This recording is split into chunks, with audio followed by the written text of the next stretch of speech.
Bienvenue à toutes et tous, chers adhérents. Alors, je suis Xavier Faure, l'animateur de cette conférence. Aujourd'hui, nos deux intervenants habituels qu'on écoute avec gourmandise pour répondre à vos questions. Émile Agege, directeur de l'ARC, et Claude Pouet, directeur d'ARC Service. Alors, pendant ce confinement, déconfinement maintenant, hein, cette fin de confinement, mais on est un peu encore entre deux, nous continuons à vous accompagner pour travailler et préparer le jour d'après, et en tout cas bien préparer ce déconfinement. Alors après, on a fait de nombreux webinaires, presque je m'y perds, tellement ça a été dense en termes d'informations. On en a eu un sur plusieurs sur la copropriété face aux conséquences du Covid-19 et d'ailleurs un la semaine dernière qui était en live sur YouTube, un autre sur les annexes comptables, un sur les contrats de syndic, un sur la préparation et la convocation de l'Assemblée générale de copropriété. On a tenu ensuite un webinaire sur la tenue des assemblées générales, un sur les fonds travaux, et puis sur la partie les règles à connaître pour savoir lire les états comptables, grand livre balance. On a en tout 3 webinaires. Il y en a déjà 2 qui sont passés, et là c'est le 3e qui va clôturer cette formation vraiment dense sur ce sujet. Puis, on était parti, cher Émile, en se disant il n'y aurait qu'un webinaire pour tout faire, mais on a été pris par la densité du sujet, l'envie qu'on avait d'aller au fond de notre propos pour vous informer et vous former correctement. C'est vrai qu'il y avait de nombreuses questions également. Alors, à propos de ces questions, vous pouvez nous poser des questions à travers la petite application que vous avez en bas, Converser, et nous, on reprendra vos questions. Je ferai le rôle de modérateur. Également, on aura l'occasion peut-être, et on espère, d'avoir certains qui viendront sur la scène pour poser directement vos questions. Voilà, on enregistre également ce webinaire. On verra ce qu'on en fait après, comment on le diffuse ou pas. Je crois que j'en ai assez dit pour cette ouverture. Émile et Claude, c'est à vous. Bonjour à tous, c'est encore un plaisir d'organiser ces webinaires qui sont très suivis par les adhérents. Je m'aperçois encore qu'on arrive presque à 600 alors qu'on est, comme tu dis, en phase de déconfinement. On va donc ces dernières lignes droites, puisque aujourd'hui, après avoir terminé avec les règles comptables, on va essayer de décortiquer un grand livre. C'est vraiment effectivement une des conférences qui va être la plus importante, puisqu'on va entrer dans le vif du sujet, dans le contrôle des comptes. Mais avant cela, je vais donner la parole à M. Pouet, Claude Pouet, qui va nous informer de la suite des webinaires à suivre, puisque comme l'a dit Xavier Faure, on commence à prendre goût, et surtout vous commencez à prendre goût à ces webinaires. Donc, Monsieur Claude Pouet, quelle est la suite du programme? Alors, le programme, excusez-moi, j'ai un petit souci. Alors, aujourd'hui, donc, on finit, c'est la 3e session des états comptables. Donc, on avait vu les règles de lecture lors des 2 précédentes sessions, et aujourd'hui, ça va être l'analyse des états comptables. Il n'y a pas de webinaire mercredi, j'aurais dû l'écrire là, c'était écrit dans le communiqué. Donc, notez-le, il n'y a pas de webinaire mercredi. Je sais qu'il y en a qui vont se connecter, qui vont envoyer des mails, qu'on vous manque. Je sais bien parce qu'on avait pris l'habitude de se retrouver le lundi et le mercredi après-midi. Voilà, donc mercredi, vous pouvez faire ce que vous voulez. Par contre, on se retrouve vendredi 22. Et là, on finira le cycle sur la sortie du confinement des copropriétés, donc avec la gestion financière qu'on n'a pas pu aborder faute de temps la dernière fois, et la dématérialisation de la gestion des copropriétés dans le contexte Covid-19. Je pense, enfin, Émile va me corriger, mais aujourd'hui, on n'a pas trop d'actualité Covid-19. Par contre, le 22 mai, je pense qu'il devrait y avoir un peu plus d'actualité. Et puis, on parlera des outils, parce qu'il faut que l'on commence à se poser des questions par rapport à l'outil utilisé, par exemple, pour faire les assemblées générales électroniques. Donc, on va vous dire quels sont les outils que nous avons testés et les avantages et inconvénients de de chaque outil. Ça rentre dans le registre de la dématérialisation. On pourra parler de l'extranet, on pourra parler de l'envoi des convocations et les conditions qu'il faut remplir, par exemple, au niveau de, par voie dématérialisée, l'envoi des convocations, des procès-verbaux et autres. Donc, tout un sujet le 22 mai autour des conséquences du Covid-19. Ensuite, point important, notez bien. Donc, on avait programmé un colloque présentiel, c'est comme ça qu'il faut dire, donc le 26 mai, le mardi 26 mai à l'espace Charenton. Ce colloque, donc on ne peut pas le faire en physique, en présentiel, donc on va le faire sous forme webinaire en gardant toujours la séquence du lundi et du mercredi. Ça laisse 2 jours, on ne veut pas enchaîner, vous voyez, les webinaires. Donc on se retrouve le lundi et le mercredi pour vous présenter les nouvelles dispositions concernant les conseils syndicaux et surtout le rôle de contre-pouvoir que le conseil syndical peut et doit assurer au sein de sa propriété face à son syndic. Donc, les horaires sont toujours les mêmes, c'est 14h30 à 17h. Et là, donc, vous voyez, c'est tout le programme pour le mois de mai. Donc, aujourd'hui, vendredi et lundi et mercredi de la semaine prochaine.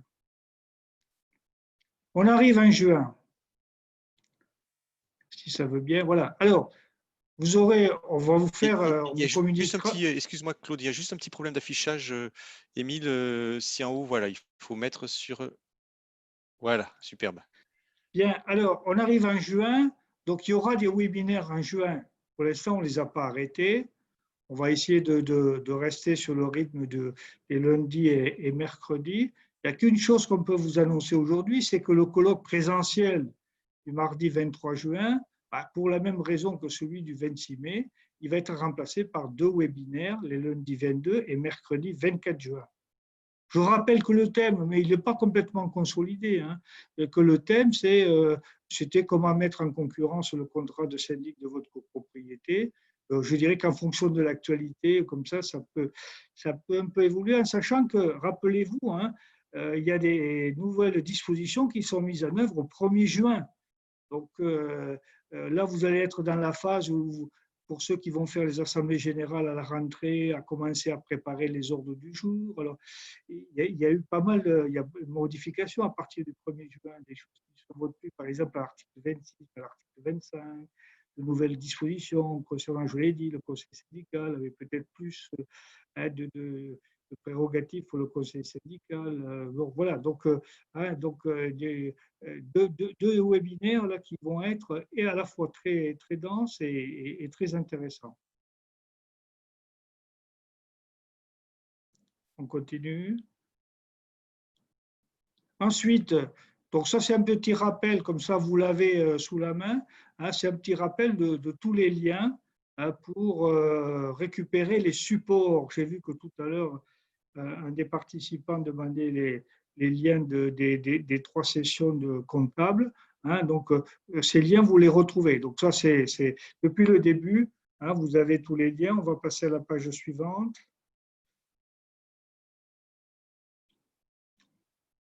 On change de page, s'il vous plaît. Voilà. Donc là, on retrouve les liens pour ceux du 4 mai, du 6 mai, du 13 mai. Et puis, très important, parce que ça, on vous l'avait dit, donc aujourd'hui, il y a 2 vidéos qui sont en ligne. On vous avait dit qu'on mettait en ligne les vidéos Covid-19, ou sur le portail de l'adhérent ou via YouTube. Vous pouvez retrouver la vidéo du 3 avril et la vidéo du 13 mai, qui sont les vidéos Covid-19. Pour les autres, vous savez, je sais que on vous déçoit, mais pour l'instant, on n'a pas prévu de les publier pour des raisons de confidentialité et de non-piratage de notre savoir. Voilà pour le programme. Donc, Voilà, parfait. Merci Claude pour cette introduction. On voit qu'on a un programme dense et c'est toujours avec plaisir à la fois pour nous et également pour les adhérents qui nous le témoignent. Donc maintenant, Émile Agege, on va pouvoir entrer dans le vif du sujet. Eh ben, bonjour à tous. Effectivement, mettons nos ceintures. On va décoller, j'espère, pour le plaisir de tous.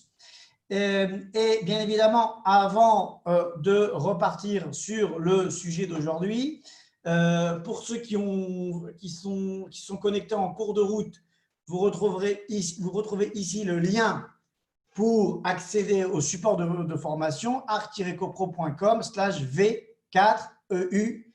Je répète, arc-copro.com/v4eu. Voilà.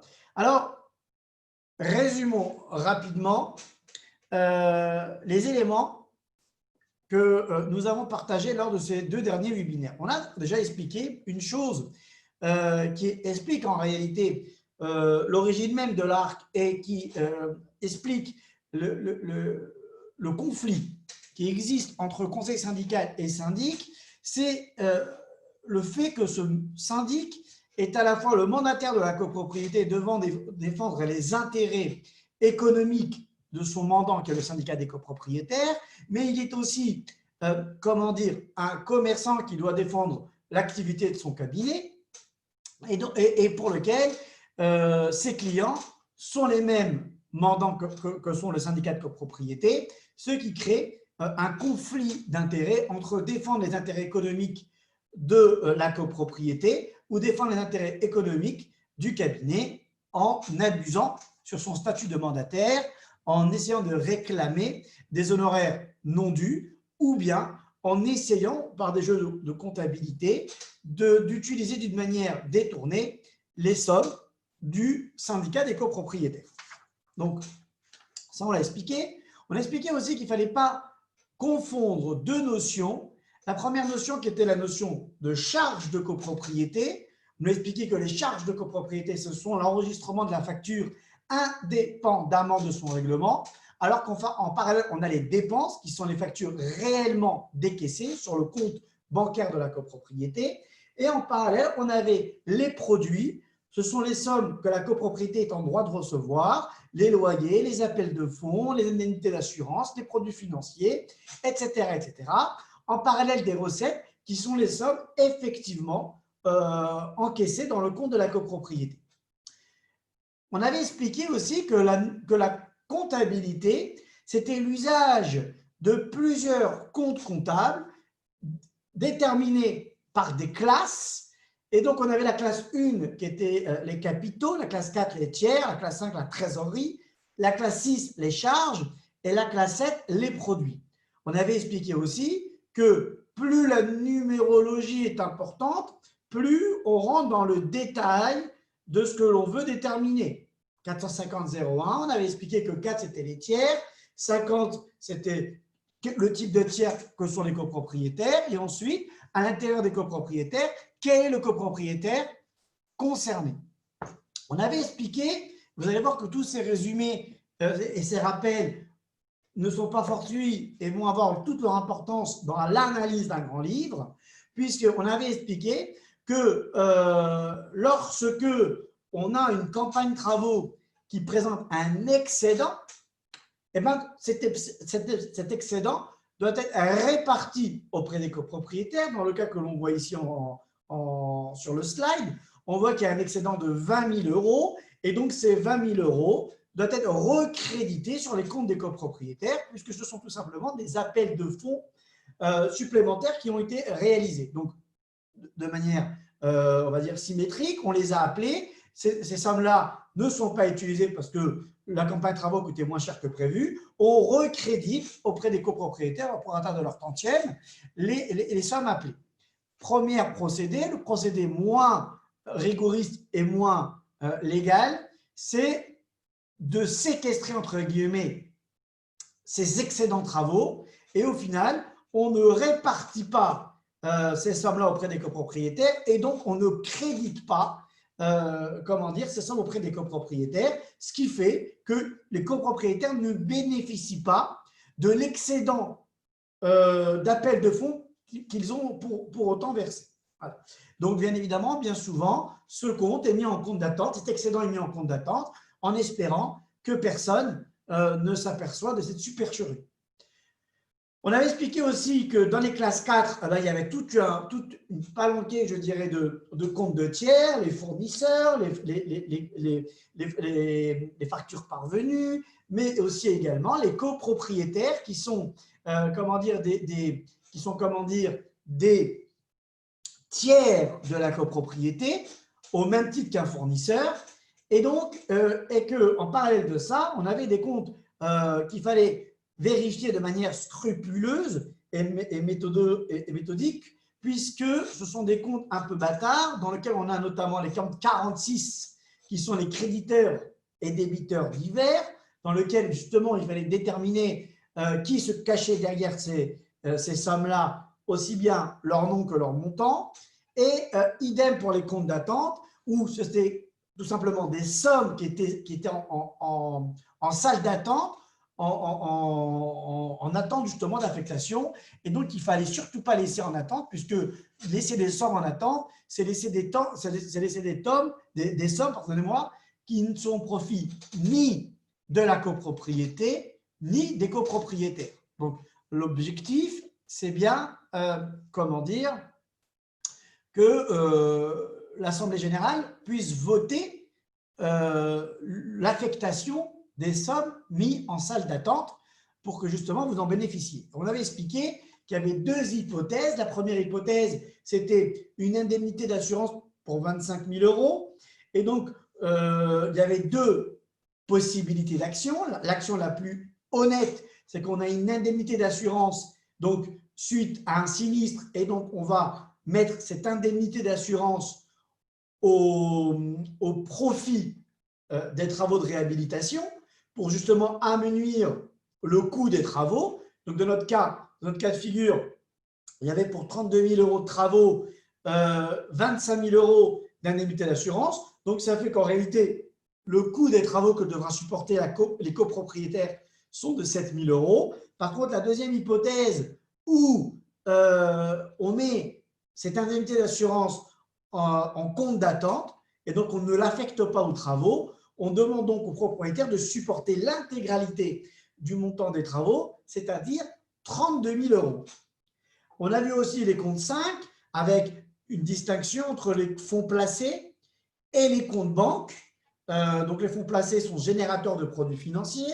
On avait expliqué également que compte tenu de l'obligation de placer les sommes liées aux fonds travaux, il est impératif aujourd'hui pour la quasi-totalité des copropriétés d'avoir des fonds placés. Et en parallèle, on a aussi des comptes courants. Donc, le compte courant, c'est le compte qui fait vivre la copropriété, dans lesquels sont enregistrés les appels de fonds, les règlements des fournisseurs, etc. On avait expliqué aussi que dans la classe 6, il y avait l'ensemble des charges de la copropriété. Et donc, pour chaque type de charge, un numéro était dédié, l'eau, le chauffage, l'électricité, les honoraires du syndic, etc.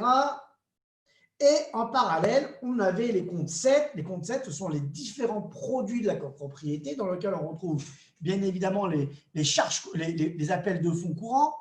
Et ensuite,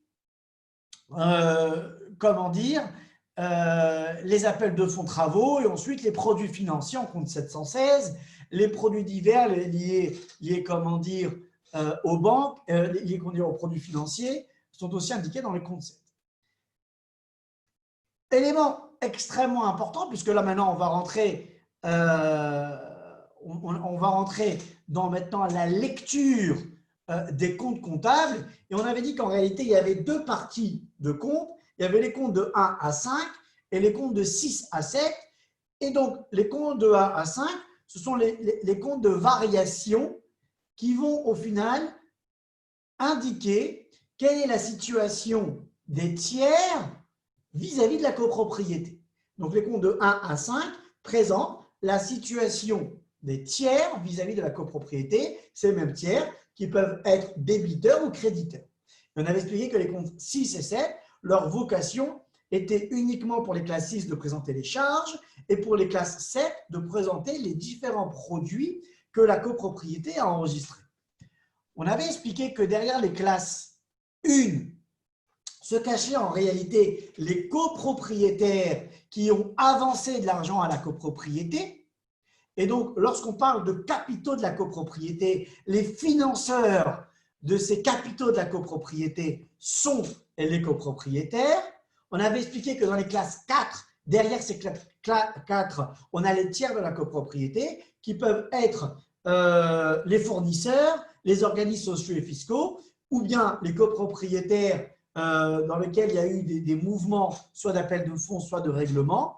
Et ensuite, on avait dit que dans la classe 5, on avait l'établissement bancaire qui est ni plus ni moins qu'un fournisseur de la copropriété qui a soit doit de l'argent à la copropriété, soit la copropriété doit de l'argent à la banque. Ça veut dire tout simplement que la copropriété est à découvert vis-à-vis de la banque.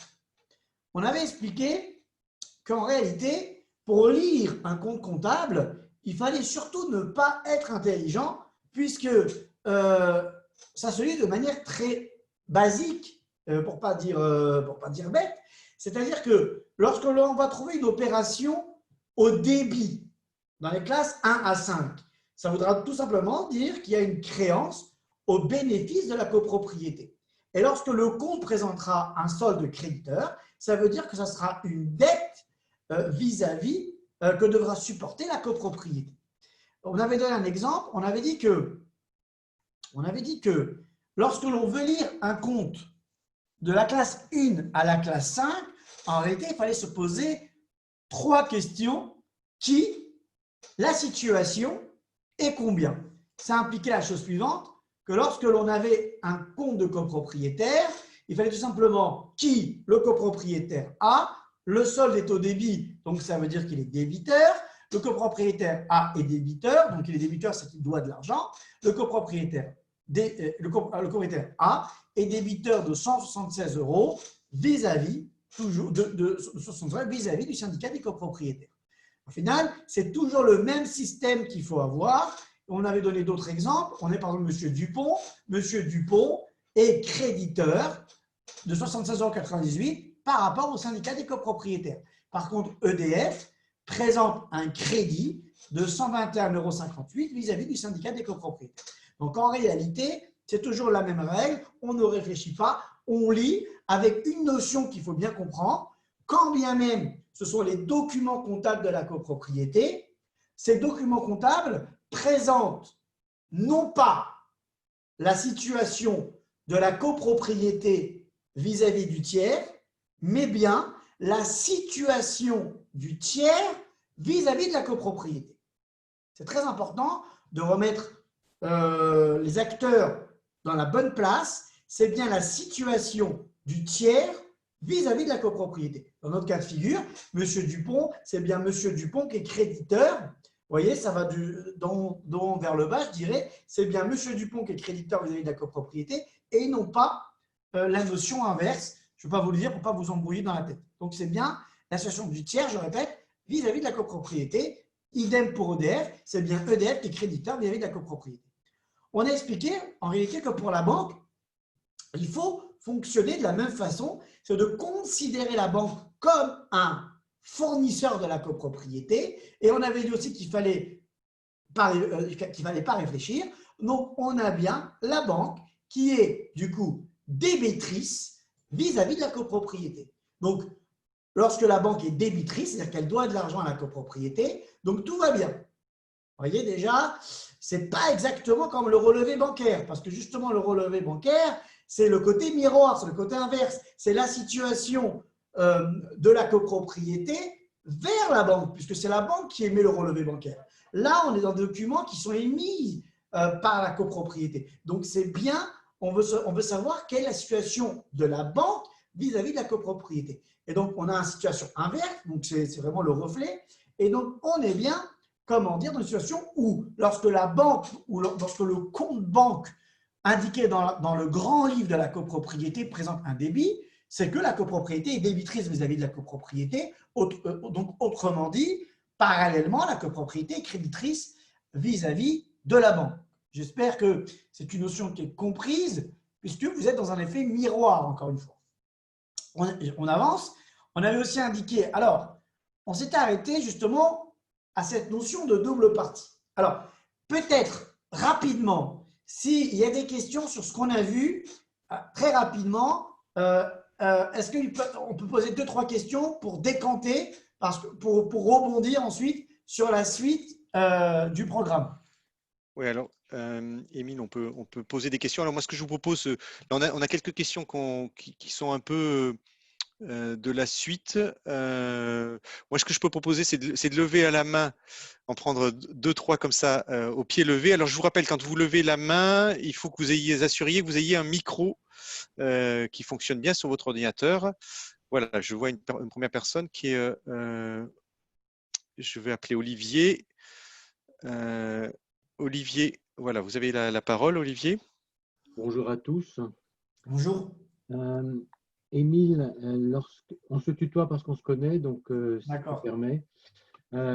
Lorsque tu viens d'évoquer les éléments que l'on a vus, c'était sur la base du grand livre. Tout à fait. D'accord. L'annexe 1 présente les comptes 1 à 5 que tu as évoqués dans une partie gauche, dans une partie droite, donc sans signe.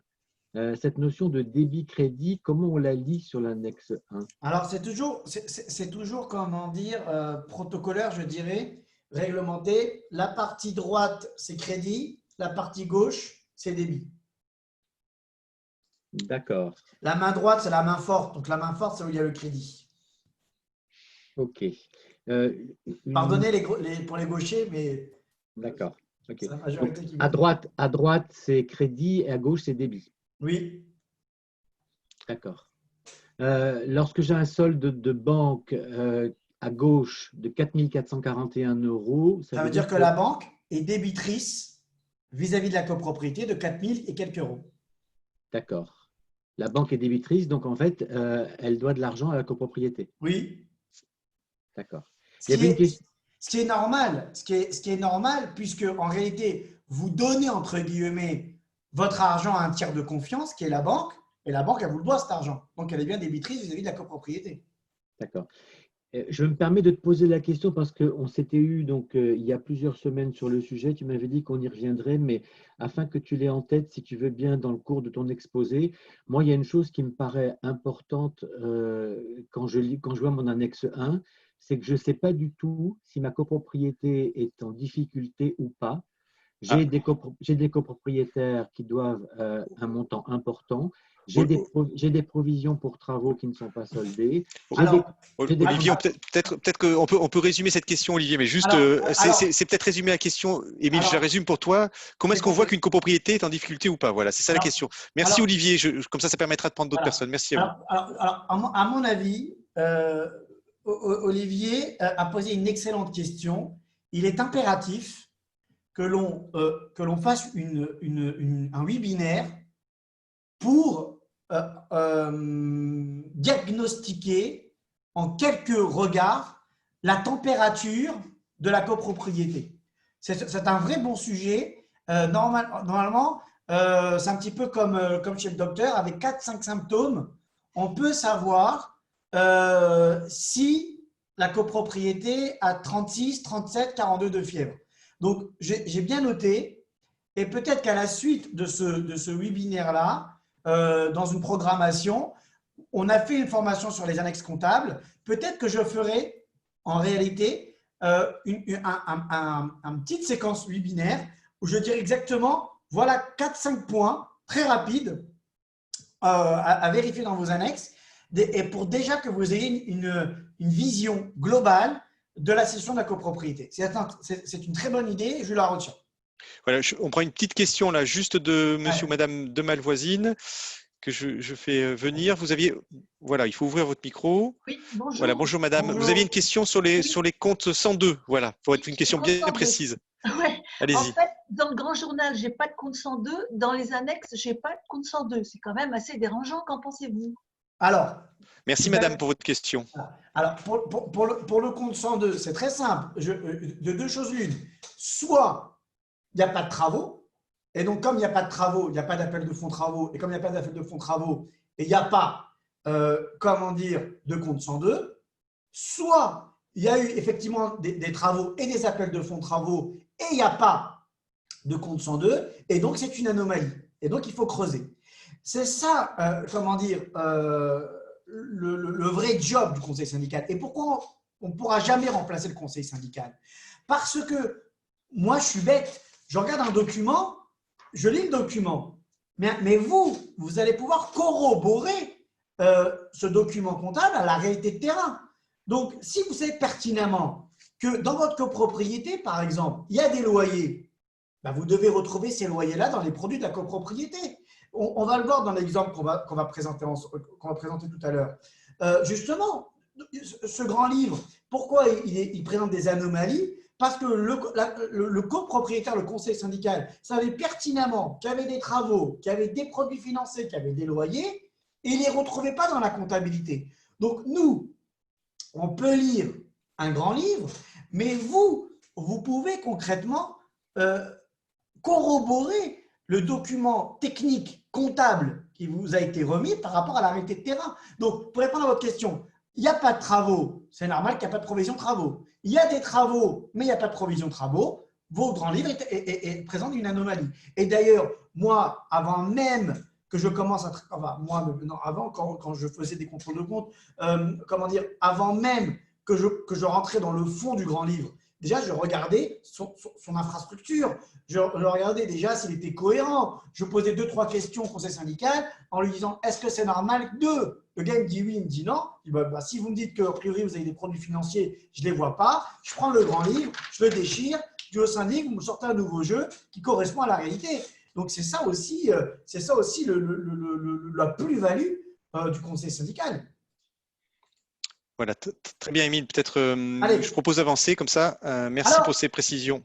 Et merci à vous pour ces questions. Donc, j'abaisse les mains et on reviendra à d'autres sessions de questions tout à l'heure. Alors, on va aborder à présent comment match les comptes un vis-à-vis de l'autre. On a expliqué une chose, c'est qu'en comptabilité, on est toujours en système de miroir. C'est quoi le système de miroir? C'est-à-dire que lorsque je débite un compte, je dois créditer un compte. On ne peut pas laisser une somme d'argent sans justification. Et donc, l'objectif, et c'est pour ça que les comptes sont toujours équilibrés, parce que lorsque je débite un compte, je crédite un compte. C'est le principe. Donc, on va expliquer brièvement, parce que pour vous, conseil syndical, l'objectif, ce n'est pas forcément de passer les écritures comptables. Pour les syndics bénévoles, plus, c'est pour ça aussi qu'on le présente. Mais pour le conseil syndical, ce n'est pas l'objectif du conseil syndical, mais malgré tout, ça permet de mieux comprendre la logique comptable et de mieux comprendre comment le grand livre se mouvemente. Avant de rentrer dans la technique, n'oublions pas qu'on est en comptabilité d'engagement. Ça veut dire quoi? Ça veut dire que dans la comptabilité, il y a deux informations qui nous importent. La première information, c'est l'engagement, que la copropriété est engagée. Elle est engagée parce qu'elle a reçu une facture. Elle est engagée parce qu'elle a envoyé un appel de fonds auprès des copropriétaires et les copropriétaires sont engagés vis-à-vis de la copropriété. Donc, on veut déjà, dans la comptabilité, faire transpirer l'information que la copropriété est engagée. Et ensuite, on va indiquer une seconde information, c'est lorsque la copropriété s'acquitte de son engagement en payant ou en recevant un règlement d'un copropriétaire ou d'un fournisseur. Donc, on va commencer par un premier scénario que vous devez savoir. Alors, par exemple, là, on est dans le scénario d'une réception de facture de Veolia. Donc, comment ça fonctionne? Toujours qui. Donc, on doit identifier qui a émis la facture. Qui a émis la facture? C'est Veolia. Donc, tout simplement, aujourd'hui, Veolia, à partir du moment où elle a envoyé sa facture auprès de la copropriété, donc Veolia est créditrice de 2 000 € vis-à-vis de la copropriété. Donc, le compte Veolia, aujourd'hui, lorsqu'on doit passer les écritures comptables, on va créditer le compte de Veolia du montant de la facture qu'elle a émise, c'est-à-dire 2 000 €. Mais toujours, en parallèle, on doit justifier pourquoi aujourd'hui ce fournisseur a émis une facture. Parce qu'en contrepartie, elle nous a, produit une facture d'eau. On a bénéficié, attendez, voilà. Donc, on a bénéficié d'une facture d'eau. Donc, en réalité, on a le qui, on a le combien, on a le quoi. Donc, je crédite le compte de fournisseur et en contrepartie, j'ai une charge qui vient en débit qui justifie l'objet de la facture. Voilà. Ensuite, à partir du moment où on a réglé la facture de Veolia, donc on débite le compte de Veolia du montant du règlement de la facture et en contrepartie, on crédite la banque. Vous voyez? Donc, c'est toujours le même système. On a une première opération qui est de dire que l'on va débiter le compte du fournisseur on va créditer le compte du fournisseur pour débiter la charge. Et ensuite, lorsqu'on paye le fournisseur, on débite du montant de son règlement pour créditer la banque. Voilà en matière de facture. Et en réalité, c'est toujours le même procédé, c'est-à-dire que l'on identifie le fournisseur, on identifie la charge qui nous a produit et on arrive à procéder à une écriture comptable. Lorsque l'on procède au règlement, on débite le compte du fournisseur et on crédite la banque. Premier élément. Deuxième élément, autre chose, lorsque on fait un appel de fonds auprès des copropriétaires. La première chose, c'est que l'on va donc débiter le compte du copropriétaire à hauteur du montant de son appel de fonds et en parallèle, on va justifier pourquoi on appelle auprès des copropriétaires un appel de fonds. En l'occurrence, chez nous, pourquoi on lui débite de 1 200 €? Parce qu'on a fait un appel de fonds de charge donc pour les produits de charge courante. Donc, on crédite le produit lié aux appels de fonds de charge courante, donc un compte 701. Le jour où on aura payé, le copropriétaire aura payé ce qu'on lui doit, on lui crédite le montant qu'il a payé et on débite la banque. Vous voyez toujours ce système de miroir qui fonctionne. Idem, on fait un appel de fonds d'avance de trésorerie, on débite le compte du copropriétaire et en contrepartie, on justifie pourquoi on débite le compte du copropriétaire. Et cette fois-ci, ce n'est pas pour alimenter un compte de produits liés aux charges courantes, mais c'est pour alimenter l'avance travaux, l'avance de trésorerie, donc le compte 1031. Et lorsque le copropriétaire paye, on crédite le compte du copropriétaire pour débiter la banque. On voit dans notre cas qu'on a crédité moins que ce qui a été appelé, puisque tout simplement ce copropriétaire n'a pas payé l'intégralité de son appel de fonds, donc il reste toujours débiteur de 50 €. Pour un autre exemple, on appelle 1 400 € pour cette fois-ci des travaux, donc on va débiter le compte 450 de 1 400 € et on va du coup créditer le compte 102, provision travaux comme on l'a vu, de 1 400 €. Et comme on l'a vu aussi, au fur et à mesure de l'avancement des travaux et des factures liées aux travaux, on va débiter le compte 102 pour créditer le compte 702 pour, amoindrir ou réduire le compte 102 en fonction de la réalité de la situation pour déterminer en réalité combien de comptes de 102 il reste en fin de campagne travaux. Alors, voilà de manière très rapide comment fonctionnent les comptes. On va maintenant attaquer la partie dure, c'est-à-dire la partie de l'analyse du grand livre. Est-ce qu'il y a des questions? On aborde tout de suite l'analyse du grand livre, Xavier.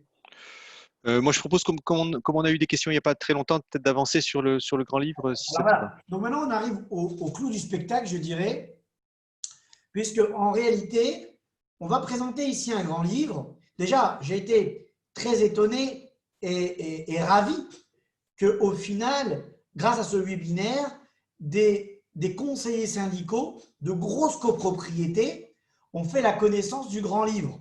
Et d'ailleurs, à la suite de ces webinaires, on reçoit énormément de mails, de remerciements, ça nous fait chaud au cœur, mais surtout de conseillers syndicaux qui ont récupéré ce fameux grand livre et donc qui sont complètement effarés par ce qu'ils voient. Et surtout, il y a un président du conseil syndical de 400 loups, je ne sais pas combien, qui nous a envoyé son grand livre. Et on l'a un peu utilisé pour cette formation parce qu'elle nous explique bien en réalité le malaise de la situation et l'exigence, je dirais, l'exigence de lire ce grand livre de toute manière hein, et sans pouvoir y échapper à défaut de pouvoir occulter plusieurs informations. Donc là, comment dire, on va rentrer sur l'analyse d'un grand livre. Alors, pour la petite histoire, c'est un grand livre qui émane d'un syndic. Je vais vous raconter tous les secrets et les coulisses de l'histoire. Ça émane d'un grand livre qui émane d'un syndic qui voulait que l'ARC le recommande auprès des adhérents. Donc, vous savez très bien que l'on ne recommande aucun syndic, mais juste pour voir jusqu'à où il était prêt à aller dans la démarche, on lui a demandé de nous présenter son plus beau et mieux tenu grand livre. Et je vous assure que c'est un des plus horribles qu'on a jamais vu. Et pourtant, le syndic était sûr qu'il n'y avait aucun malaise et que tout allait bien. Alors, je vais vous présenter un grand livre et comme je vous ai dit, je vais aussi le jouxter avec un autre grand livre que l'on a récupéré la semaine dernière et qui est aussi moribonde, horrible, dans le sens où on trouve énormément de sommes, encore une fois, qui sont mis en attente d'affectation et qui, du coup, ne sont pas au profit de la copropriété. Alors, sans plus tarder, avançons sur le premier compte. Alors, moi, j'ai des graffitis, des petites secondes, je vais mettre ça de côté, voilà. Alors, que constatons-nous dans ce grand livre? On a un grand livre qui est le compte 102. Ce compte 102 dit la chose suivante. Alors, peut-être que je vais utiliser un nouvel outil, je ne sais pas si ça va marcher ou pas. Je vais essayer d'utiliser le Stabilo. Voilà. On innove, on innove. Ouais, alors, attends, avant d'innover, on va voir si ça marche. Bah, bravo, ça commence bien. Alors, surligneur. Voilà. Alors, vous voyez, j'espère que ça va marcher. Hein. Vous voyez, vous avez par exemple ici, on voit ou pas? Là, ça marche, oui, c'est bon. On voit par exemple ici, au 1er janvier 2008, donc c'est un grand livre qui date aujourd'hui, qui date du 26 septembre 2008, et on remettra un grand livre plus récent dans 5 petites minutes. Mais déjà, le principe est toujours le même. On a un grand livre de septembre 2008, et donc on a une première opération. On a un compte 102, un compte provision travaux. Émile, juste pour préciser, hein, c'est tout petit, hein, donc on voit juste que c'est stabilocé, mais on voit pas d'écriture. Hein. Voilà, là c'est mieux. Ouais. Alors, attendez, moi aussi j'innove parce que je ne suis pas du tout un geek moi en informatique. Mais tu te débrouilles bien, c'est bien. Bon, alors on va essayer de faire comme ça. C'est mieux, voilà. Super. Donc, en fait, on voit, comment dire, on voit un compte provision travaux qui en réalité stagne et présente un excédent travaux de 19 433,70 €. Ça veut dire tout simplement que ce syndic a procédé à une campagne de travaux les exercices précédents, 2007, 2008, 2005, peu importe, et à aucun moment, il a rétrocédé, comment dire, ses excédents travaux. Et donc, voilà déjà, premier tir, on commence à voir le grand livre, premier compte, déjà, premier bug, on s'aperçoit que, grosso modo, il y a 20 000 € de travaux qui émanent d'un ancien syndic. Vous voyez bien que c'est écrit ici, alors est-ce que je peux combiner les deux? Il ne faut pas exagérer. On va voir. Non, on ne peut pas combiner les deux, il ne faut pas exagérer. OK, bon. Alors, je reviens là. Donc, on voit, et vous voyez la main ou pas? On voit pas, moi, je ne vois pas la main personnellement. Oui. Bon, c'est pas grave. Donc, on voit que c'est des provisions liées à un ancien syndic, des travaux de ravalement. Et donc, en réalité, on n'a jamais rétrocédé ces 19 433 €. Bien évidemment, voilà comment concrètement, déjà, on peut récupérer de l'argent au profit des copropriétaires. Donc là, le principe, c'est que l'Assemblée générale, le conseil syndical va tout simplement demander au syndic de mettre à l'ordre du jour la décision de l'affectation du compte de 19 433 € liés aux excédents travaux. Alors, on me dit pourquoi moins? Parce que c'est du crédit qui est dans le compte, de la copropriété, mais c'est de l'argent qui doit être rétrocédé auprès des copropriétaires. Normalement, dans la régularisation des charges, on aurait dû répartir au tantième des copropriétaires cette fameuse somme.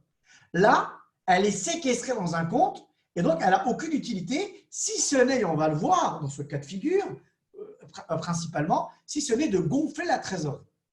Mais allons par étapes. Donc déjà, premier élément, c'est ces fameux comptes 102 qui ne sont pas répartis, comme on a expliqué, qui ne sont pas répartis aux copropriétaires, quand bien même ce sont des sommes qui ont été appelées. Deuxième élément, on s'aperçoit que ce syndic, alors une petite seconde parce que j'ai des trucs de partout, moi. Alors, voilà, on s'aperçoit que ce syndic a, constitué une avance de trésorerie. L'avance de trésorerie, elle représente ici 41 370 €. That's the question.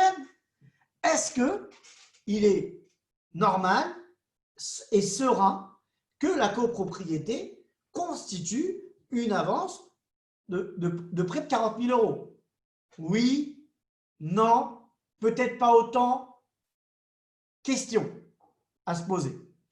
Mais l'histoire ne s'arrête pas là, puisque ce syndic, en parallèle de l'avance de trésorerie, a généré un autre compte d'avance qu'il a appelé fonds de prévoyance.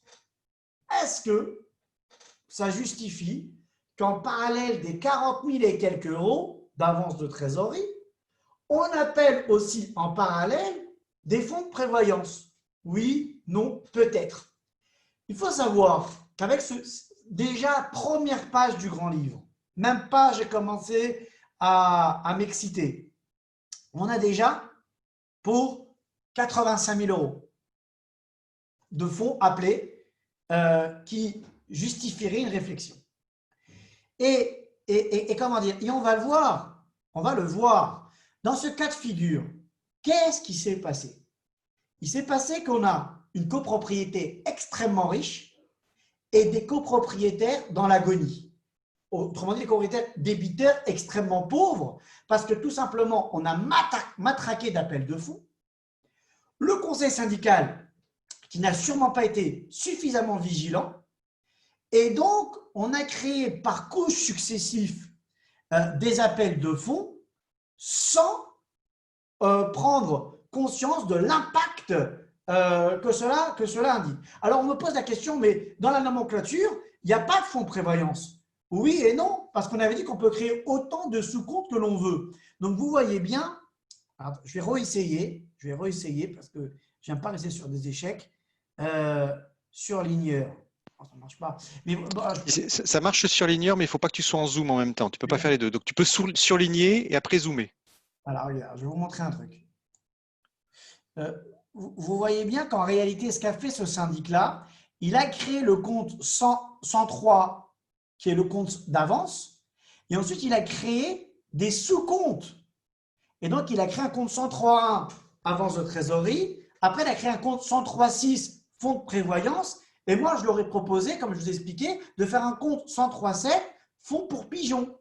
Et en fait, ça veut dire quoi? On va créer des avances à n'en plus finir et on va créer comme ça de la trésorerie. Et donc l'objectif, comment dire, du syndic, c'est créer de la trésorerie, et du conseil syndical, c'est de vérifier l'opportunité du dispositif.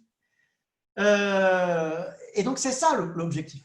Et c'est d'autant plus gravissime dans ce cas de figure, c'est qu'en parallèle de ne pas rembourser les excédents travaux, ce syndic a appelé, comment dire, alors on le voit dans le compte 102, provision travaux chaufferie, a appelé des travaux de chaufferie, a appelé des travaux d'ascenseur, a appelé des travaux de tuyauterie, et donc on arrive à une situation où tout ça, ce sont des sommes appelées auprès des copropriétaires qui asphyxient la trésorerie, la capacité financière, le pouvoir d'achat des copropriétaires. Et comment dire, et je fais une petite parenthèse, aujourd'hui il y a un vrai souci. Il y a un vrai souci, on n'est pas encore conscient de l'ampleur de la gravité de la situation, mais vous savez bien qu'en parallèle de la crise sanitaire, on va avoir la crise économique qui touche la France, mais qui touche aussi une micro-société qui est la copropriété.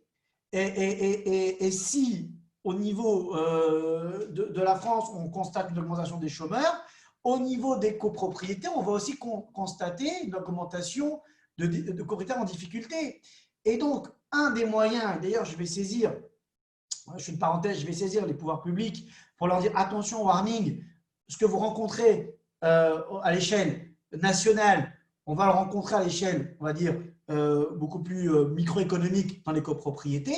Il faudra que l'on arrive à trouver des moyens d'alléger les charges de copropriété, d'alléger, comment dire, les charges liées aux travaux. Et un des moyens, c'est d'aller à la chasse de ces sommes stagnantes dans votre comptabilité. Donc, on le voit ici sur la première page déjà, c'est ahurissant, il y a 80 000 euros de sommes que l'on peut retravailler en parallèle des appels de fonds travaux. On n'est encore qu'au début. Nous avons eu là, comment dire, un grand livre plus récent. Et là, c'est un peu exactement la même chose, c'est-à-dire que l'on a ici aussi, comment dire, des provisions travaux de solde intérieur qui datent du 1er janvier 2019, donc autrement dit, qui n'ont pas bougé depuis l'année 2019, il y en a pour 44 000 euros. Donc, pourquoi les excédents n'ont pas bougé? Pourquoi le syndic n'a pas remboursé les sommes? Pourquoi le conseil syndical ne s'est pas interrogé sur ces sommes-là? Vous voyez, c'est ça qui se pose. Et on continue. Compte 102, travaux, reprise. Là, on a aussi, j'ose même pas lire le chiffre, 133 000 euros. On est en fin d'année. Pourquoi? Comment? Est-ce normal qu'ils ne sont pas terminés? Pourquoi il n'y a que des appels et il n'y a rien en parallèle? Voilà. Vous voyez, on est encore ici dans le même cas de figure, c'est-à-dire que l'on appelle des appels de fonds travaux sans les utiliser. Ou bien on appelle les appels de fonds travaux sans rétrocéder les excédents. Mon objectif, c'est de vous faire comprendre les enjeux, d'une part, et d'autre part, de susciter chez vous les interrogations. Peut-être qu'il y a une raison, peut-être qu'il n'y en a pas.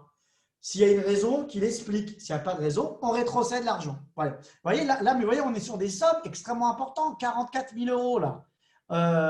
On est sur 133 000 euros. Là, on est sur 5 700 euros. Là, on est sur un audit à 13 199 euros.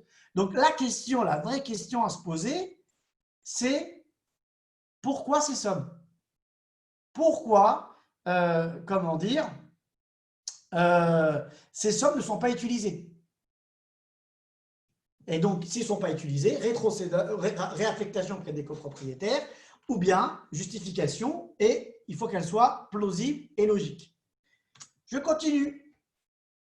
Je continue, mais là, voilà, là, je ne sais pas ce qui s'est passé. Il a avancé plus vite que moi. Bon, alors, voilà par exemple une autre question à se poser. On a ici un fonds de travaux. Un fonds de travaux qui présente un solde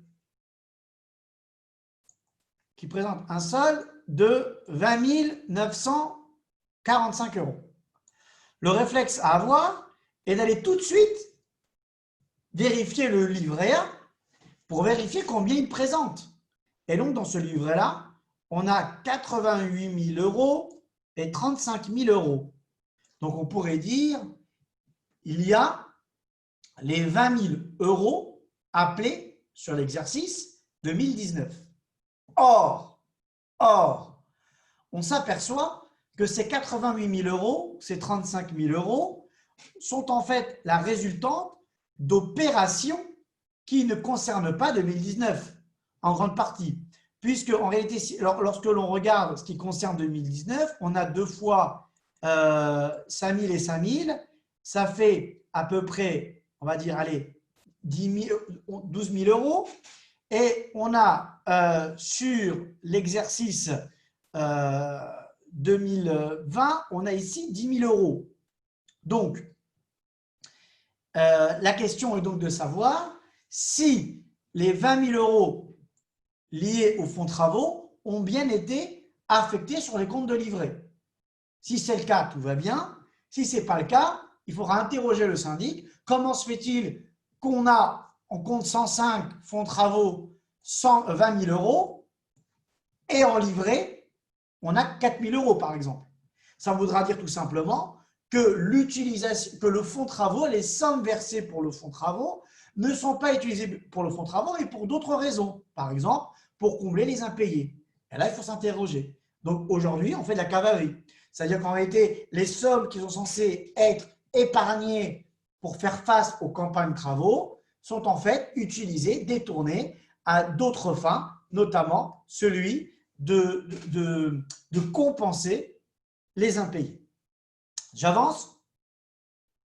Voilà par exemple le grand livre de 2019 qui m'a été envoyé et qui est un scandale public, puisque vous voyez que dans ce grand livre-là, le syndic amalgame tous les fournisseurs dans un même compte. Et donc, du coup, il est impossible pour le conseil syndical de vérifier par fournisseur la situation.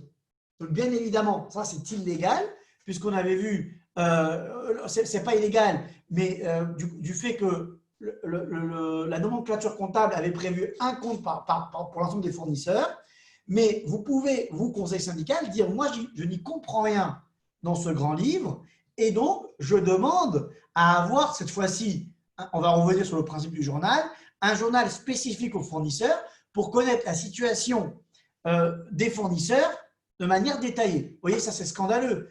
C'est un des rares, il faut le reconnaître, un des rares syndics qui procède de cette façon-là. Il amalgame tous les fournisseurs dans un même compte. Donc, on mélange les choux et les carottes avec les champignons.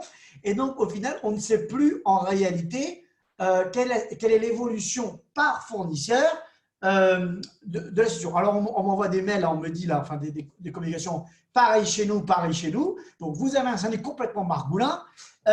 Et donc, là, il faut lui demander… voilà, ça descend, là, les nous aussi. Donc là, il faut demander tout simplement le détail des fournisseurs, par fournisseur.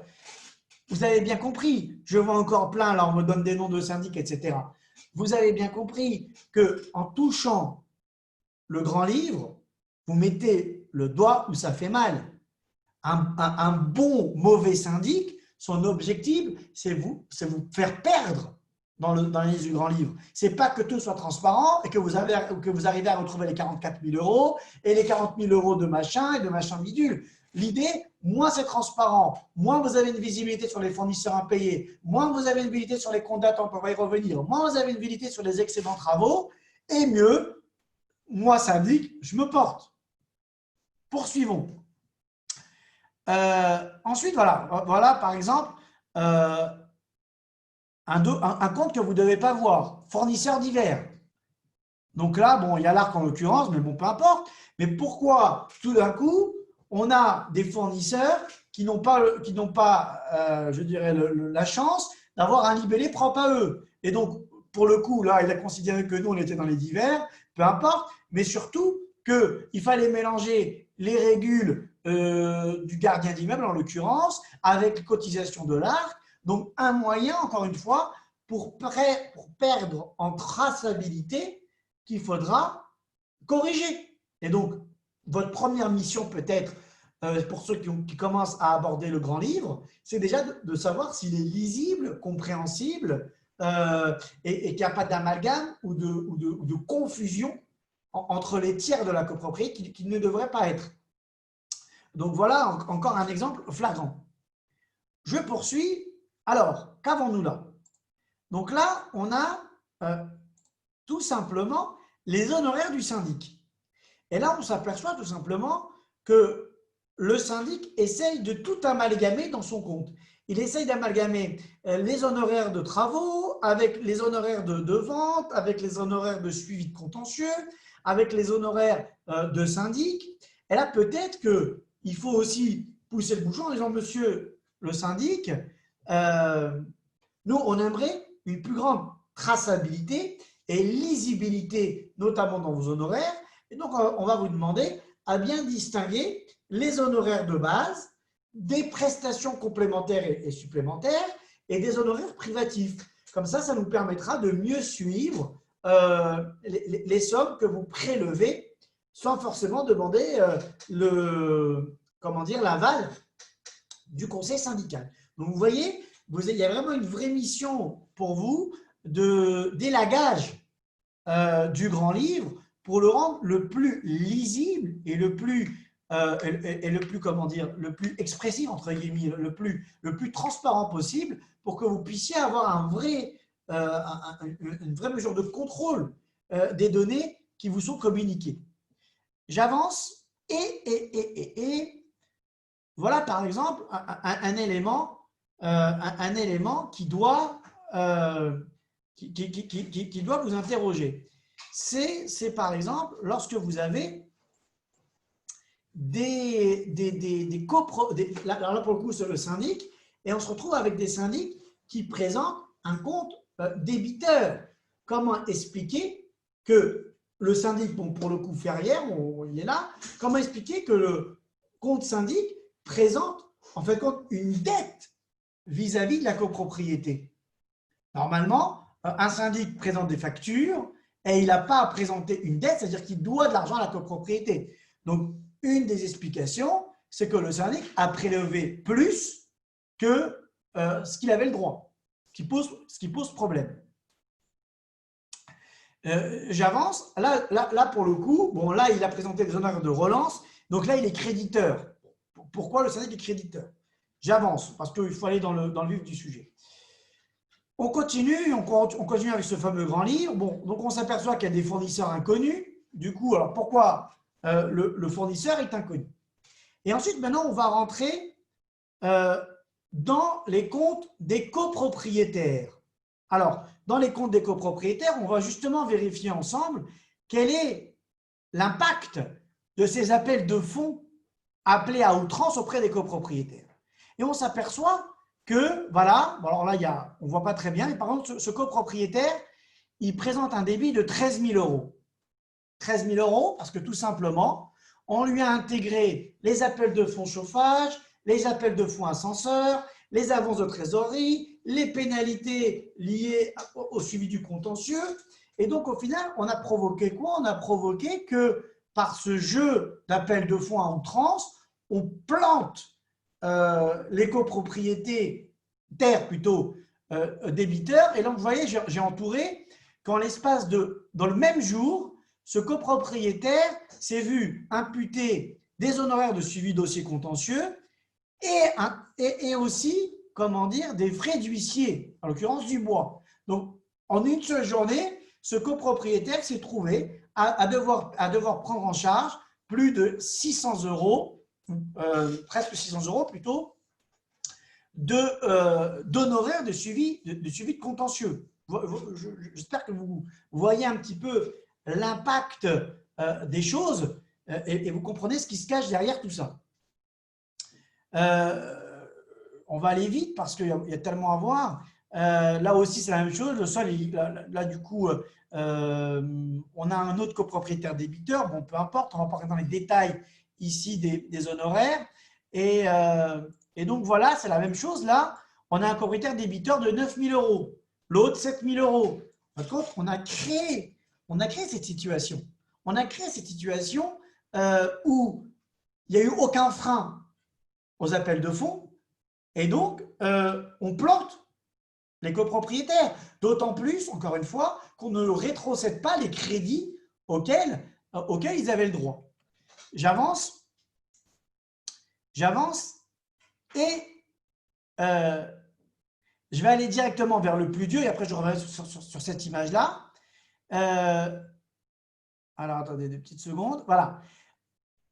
La conséquence, et on va revenir après en arrière, la conséquence, c'est qu'avec ce jeu d'appel de fonds à outrance, de non-rétrocession des excédents campagne travaux, le compte banque, lui, par contre, il est plus que bien, puisqu'on a 149 000 euros d'excédent en banque. Ben oui, à partir du moment où on ne rétrocède pas l'argent, on appelle des appels de fonds pour des travaux qui ne sont pas utilisés et que, comment dire, on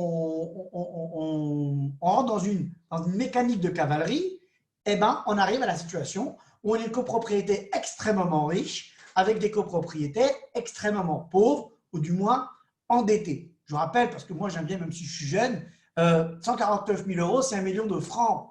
1 million de francs, là, là, avec 1 million de francs avant, on pouvait tout acheter. Mais pour vous dire que c'est des sommes qui sont loin d'être anodines. Donc, je reviens en arrière pour revenir un petit peu sur ce que j'ai dit. Et donc, on en était où? On en était où avec tout ça? On en était là. Donc, pour résumer, on a vu des copropriétaires extrêmement pauvres et avec une trésorerie en banque extrêmement importante.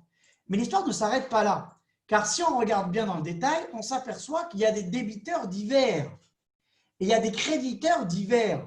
Ces créditeurs divers, c'est ni plus ni moins qu'encore une fois des sommes, des crédits qui sont au profit de la copropriété et qui, au lieu d'être rétrocédés auprès des copropriétaires, stagnent, encore une fois, dans les comptes de la copropriété. C'est la même chose pour le compte d'en bas, 46 201, reprise de solde syndicat, aussi un compte débiteur et encore un autre compte créditeur. Et donc, en fait, on s'aperçoit que dans cette copropriété, la stratégie, c'est tout simplement de générer des sommes d'argent sans jamais les rétrocéder. Je continue. Alors là, on a, comment dire, on a là, comment dire, sur un grand livre qui nous a été remis, qu'avons-nous? On a tout simplement, là, pour le coup, des comptes d'attente sinistres. C'est-à-dire qu'on a pour 1 178 euros de compte sinistre, donc des indemnités sinistres, et on les met où ces sommes-là? On les met où? On les met surligneur. On les met où? On les met en compte d'attente et non pas en affectation de charge. Autre élément, on s'aperçoit que dans cette copropriété, on a provisionné une indemnité d'assurance, d'indemnité de départ en retraite. Très bien, mais dans ces cas-là, il ne faudra pas, le jour où la gardienne part en retraite, oublier que ces sommes-là ont été constituées et non pas rappeler les 65 000 euros qui ont été déjà constitués. On s'aperçoit aussi, dans ce même grand livre, qu'on a mis les comptes d'intérêt du livret A en compte d'attente et non pas en compte de produit. Là, la même chose. Pourquoi on a mis en compte d'attente plutôt comment dire, qu'en compte de produit. On avance. Bon, ça c'est moins important, mais quand même c'est important parce qu'on s'aperçoit qu'en réalité, dans ce grand livre, le syndic a mis en compte d'attente, encore une fois, les honoraires de frais de gestion. Pourquoi sont-ils en compte d'attente et pas dans un compte normal de tiers? On s'aperçoit qu'il y a des honoraires de mutation et on s'aperçoit qu'il y a un solde qui est présenté en compte d'attente.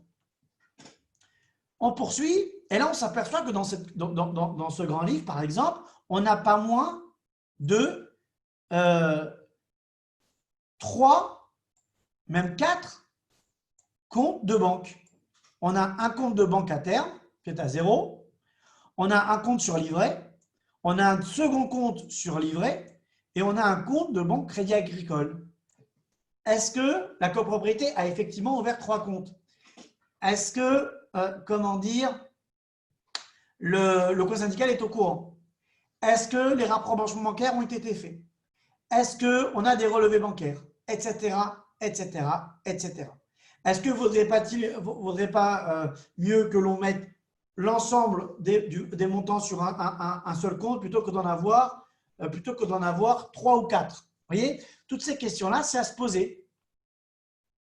On l'a vu, la banque. Et continuons dans la descente. Et donc là, que voit-on? Alors, la seule bonne nouvelle, c'est que dans ce grand livre-là, on a bien mis en produit, comment dire, les indemnités d'assurance. Et donc, ça veut bien dire que ces produits viendront en charge et donc, on va amenuire les charges liées, les charges liées aux travaux. Donc, en fait, on voit bien que la lecture d'un grand livre est nécessaire pour assurer que l'ensemble des comptes de la copropriété sont bien gérés et sont bien mis au profit des actionnaires de la copropriété, que sont les copropriétaires, ce qui n'en demeure pas moins vrai qu'au final, ça doit être au profit de la copropriété. Je m'explique, c'est-à-dire que les excédents de travaux que l'on a vus, que ce soit 40 000, 30 000, 20 000, peu importe, le pire qui pourrait arriver, c'est de dire que ces sommes-là stagnent et n'ont pas d'utilisation, n'ont pas d'affectation.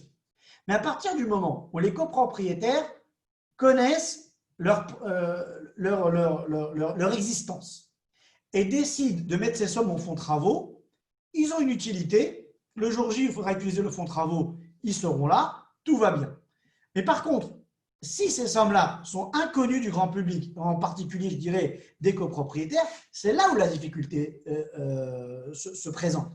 Donc, en réalité, c'est à vous d'aller chercher ce qu'on appelle, et maintenant vous allez comprendre ce que c'est des sommes dormantes, d'aller chercher dans votre grand livre les sommes dormantes, et ensuite, lorsque vous avez détecté ces sommes dormantes, vérifier leur origine et leur utilité, et ensuite, après avoir connu leur origine et leur utilité, vous serez en mesure, comment dire, de pouvoir décider en assemblée générale de leur affectation ou alors, lorsque c'est de droit, demander leur répartition auprès des copropriétaires. Voilà pour cette formation du contrôle des comptes, avec 2 informations complémentaires à vous ajouter. La première, c'est qu'on a vu que, ça c'est le grand livre, c'est le squelette de la copropriété. En fin d'exercice, on va vous présenter des annexes comptables. On a une formation spécifique pour les annexes comptables. Dans ces annexes comptables, on ne vous présente que les soldes des comptes. Et c'est bien à travers le grand livre que justement, vous allez pouvoir avoir le détail des soldes figurant dans les annexes comptables. Ça, c'est le premier élément. Deuxièmement, en parallèle du grand livre, vous avez 2 autres documents réglementés et réglementaires. Vous avez premièrement la balance. La balance, c'est quoi? C'est tout simplement la présentation du grand livre, mais cette fois-ci sans comment dire, sans vous indiquer le détail. Autrement dit, vous n'allez retrouver que les soldes des comptes sans connaître le détail. Donc, vous pouvez très bien, en première approche, demander une balance pour connaître les grands équilibres avec les grands comptes et ensuite aller plus loin dans l'investigation et demander le grand livre qui, lui, rentre dans les détails. Par exemple, vous pouvez trouver un compte dans la balance qui est à 0, mais pour autant, ça ne veut pas dire qu'il n'y a pas eu de mouvement. Peut-être que tout simplement, les opérations au débit et au crédit font qu'en résultant, le solde est à 0. Donc, c'est pour ça que ça peut être toujours intéressant de voir le grand livre. Ça, c'est la balance. Donc, la balance, c'est tout simplement un document dans lequel vous allez retrouver les comptes, mais cette fois-ci, uniquement en indiquant les soldes. Premier élément. Ensuite, vous pouvez aussi demander un journal. Alors, c'est quoi un journal? C'est tout simplement un focus sur une opération spécifique. Par exemple, vous pouvez demander le journal de banque.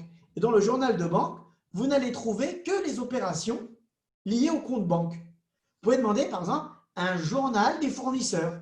En l'occurrence, pour le grand livre où tout était amalgamé, vous pouvez demander un journal des fournisseurs pour connaître le détail de la situation par fournisseur. Vous pouvez aussi demander un journal travaux. Et donc, vous allez avoir une situation spécifique aux travaux. Vous pouvez demander un journal, par exemple, des produits, de la copropriété. Et donc, vous allez avoir, comment dire, un focus spécifique sur les différents produits de la copropriété. Donc, au final, on a le document maître, qui est le grand livre. Ensuite, on a la balance qui résume les soldes des comptes du journal. Et ensuite, on a des documents, on pourrait dire à vision chirurgicale, qui sont spécifiques pour chaque opération que l'on va mettre en exergue. Ce sont le journal des achats, le journal des produits, le journal de banque, etc. etc. Et au final, comme on l'a vu aussi, les annexes comptables qui sont, eux, les seuls documents à joindre avec la convocation d'assemblée générale et qui, comment dire, déterminent la situation de la copropriété sur laquelle les comptes vont être approuvés en assemblée générale. Voilà. Comme on a du temps, on peut poser des questions un peu plus factuelles, terre à terre, terrain. Je suis à vous. Voilà, super. Merci, Émile, pour cette belle présentation. Effectivement, on a du temps. Alors, attendez, vous êtes… je vois tout le monde lève la main. Alors, j'abaisse déjà toutes les mains. Voilà. Et je vous laisserai relever la main là, pour ceux qui veulent prendre la parole. J'ai abaissé les mains parce qu'il y avait des anciennes mains qui étaient levées. Voilà, on a plein de… Sous ton autorité, puisque c'est toi le maître de séance, est-ce qu'on peut essayer un nouveau dispositif? Tu me dis si c'est possible. Si, par exemple, certains conseillers syndicaux veulent partager leur écran en présentant un grand livre, peut-être qu'on peut essayer, sur des trucs chirurgicaux, encore une fois, de comprendre comment des soldes, comment sont écrits, par exemple, des comptes datants, des comptes créditeurs divers. Peut-être qu'on peut essayer, hein, mais c'est toi qui vois. Hein. Voilà, on peut essayer. Alors, il y a une petite mécanique un peu différente. Donc, ce que je voulais vous demander, bien sûr, ça c'est une excellente idée. Pour ceux qui souhaitent nous partager, qui ont un document à partager, ça veut dire qu'ils ont leur document qui est bien entendu stocké sur l'ordinateur. Il faut que faites-moi un petit message dans la conversation en disant voilà, j'ai un document à partager. Comme ça, je le saurai, je pourrai vous faire monter sur la scène en fonction. Mais je vous ferai venir. Voilà, il y a Louis. Attendez, ça y est, c'est parti. Émile, il fallait pas que je dise un truc pareil. Non, mais c'est bon, c'est très bien. Pourquoi? Parce que c'est intéressant pour tout le public. C'est à force de voir les choses qu'on va pouvoir mieux les comprendre. Et attention, ce n'est pas une consultation. Hein. Vous présentez votre document et on regarde ce que ça veut dire rapidement. On regarde le compte. Déjà, on essaye de le lire pour comprendre. On essaye de le lire déjà. Et ensuite, après qu'on l'a lu, on essaye de l'exploiter et de comprendre quoi faire. Voilà. Alors voilà. Donc, réponse et on a un partage d'écran. C'est génial, on innove. Je vais donc, Louis va nous rejoindre. Je le fais venir comme conférencier, Louis. Donc, c'est une sacrée responsabilité que vous avez là. On va essayer de partager avec vous ce document. Louis, voilà, vous êtes avec nous. Vous pouvez même valider votre caméra comme vous êtes venu conférencier, si vous le souhaitez. Déjà, ouvrir votre micro en bas à gauche. Voilà, Louis. On vous voit. Bonjour Louis, on vous voit. Merci d'être avec nous. Alors, partager l'écran. Voilà. Hop. Vous aviez une question précise sur le grand livre. Oui. Donc, il faut partager l'écran. Voilà. On voit votre écran qui est partagé, c'est parfait. Vous voyez, donc, je n'ai pas de compte 102, c'est-à-dire qu'on arrive directement sur des comptes de trésorerie et des comptes après pour travaux. Je n'ai pas du tout de compte 102 malgré des travaux dans notre copropriété. Et quand je vais voir, du coup, si vous voulez, on peut aller voir les appels qui sont levés auprès des copropriétaires. En fait, la contrepartie des appels de fonds sont des comptes 702 directement. D'accord. Malgré plusieurs appels de fonds. Ce n'est pas des travaux qui ont été financés en une seule fois. Il y a eu plusieurs appels de fonds. Donc, ça veut dire que tout simplement, votre syndic ne respecte pas la distinction entre ce qui est appelé de ce qui est concrètement utilisé. Donc là, vous perdez en visibilité. Ça doit être un petit cabinet de syndic, à mon avis, que vous avez. Et tout simplement, vous perdez la visibilité des excédents travaux. Donc, au final, en fin d'exercice, vous êtes incapable de savoir réellement quel est le montant des appels de fonds travaux appelés par rapport au montant des appels travaux réellement décaissés par rapport aux travaux. Donc là, il faut demander à votre syndic de repasser toutes les écritures en compte 102 liées aux appels de fonds travaux et ensuite de débiter le compte 102 au fur et à mesure, comment dire, des factures liées à ces campagnes de travaux. D'accord. Voilà. Par contre, je ne peux pas prendre la main sur votre document, mais si vous remontez rapidement, on va le faire rapide, si vous remontez rapidement, je m'aperçois, sauf erreur de ma part, dans la première page que vous m'avez ouverte déjà, je m'aperçois que vous avez déjà des fonds travaux à hauteur de 54 000 €, dont 2 486 € qui ont été utilisés. Oui. Donc, la question, c'est de savoir, est-ce que vous avez validé en Assemblée générale cette utilisation de 2 400 €? Est-ce qu'ils ont bien été utilisés?